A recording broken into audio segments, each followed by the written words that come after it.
Hello, welcome, White Tower Watchman here. This is going to be yet another rules video. So we're going to talk about lasting effects and recalculations. So this is something that's uh, this will easily sneak by you without reading this FAQ entry here. 1.55. There are two classes of lasting effects in the game, those created by player cards and those created by encounter cards. Each class is handled differently as follows. A lasting effect created by a player card ability must be calculated at the time that ability is triggered, and that effect's not recalculated if the game state changes. And then it gives you an example. So if a player triggers the quest action on Nenya to add Galadriel's 4 willpower to another hero until the end of the phase, that plus 4 willpower won't be recalculated if Galadriel's willpower is increased later by another effect. Okay? And then this says a lasting effect created by a encounter card ability is recalculated if the game state changes, so there's constant recalculations. It says part of the when revealed ability on Poison Vapor reads, until the end of the combat phase, treat each damaged character's text box as if it were blank. If Aragorn had 1 damage at the time Poison Vapor was revealed, his text box would be treated as if it were blank. However, if that damage was healed, it would no longer be blank. If he was damaged again, it would be treated as if it were blank. Okay, so encounter card abilities have an edge. They constantly check the game state all the time um, for the lasting effects that they set up. However, player card effects do not. This is easy to miss in the game. So let's take a look at some common examples, all right? Let's say you got Farmer on the table. You exhaust him, choose a player, and give every character controlled by that player plus 1 willpower, okay? So do that. And then that same player that you chose, let's say that player sneak attacks another ally in the quest phase, because that's probably when you're going to be doing this. That character will not receive the plus 1 willpower. You'd have to sneak attack that character first and then hit Farmer, right? Okay, take no notice here. This is a cool card. It says add 5 to each enemy's engagement cost until the end of the round. Okay, this only targets enemies that are this only affects enemies that are in play at the time the card is played. If another enemy comes into play later, it's not going to do anything to that enemy because it's not. It only affects the game state as is when you play the card when it's a player card. All right.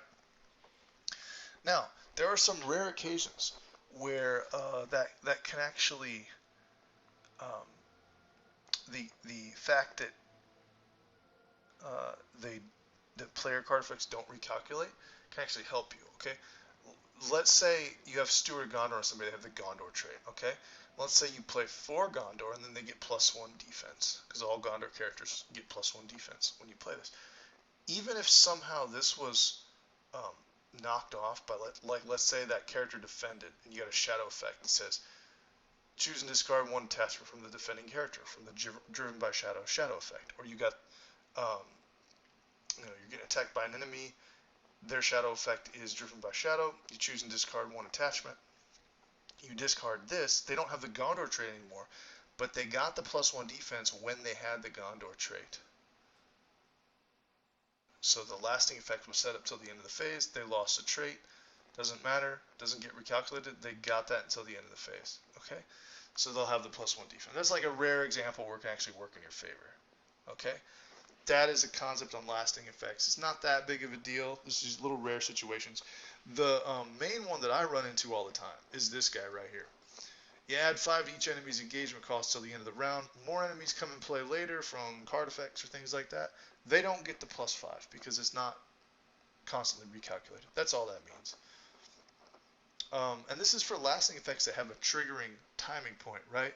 Like, don't confuse this with constant abilities that are just always on or off whether that card's in play. Like, obviously, if you have, let's do the pony, right?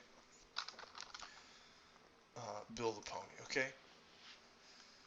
Bill the pony comes in play. Each Hobbit character gets +1 hit point. If he leaves play, they lose the hit point. That's not really a lasting effect in the same way that the others are. The others are lasting effects that have triggering points to set up, right? This is a lasting effect. This is basically a constant effect. It's either on or off, whether build a pony's in play. Because the way it could easily be interpreted like, okay, I play build a pony, each Hobbit character gets +1 hit point. Build a pony leaves play. Player card effects aren't recalculated. So do they still have +1 hit point? No, they don't, because this isn't a lasting effect. This is just a constant passive effect, right? Lasting effects are generally set up with a boldface trigger until a certain point, like Farmer, For Gondor, and Take No Notice. Anyway, really quick video on lasting effects and how player card effects that set up lasting effects are not recalculated, and encounter card effects are constantly recalculated. Alrighty, see you next time. Thanks for watching.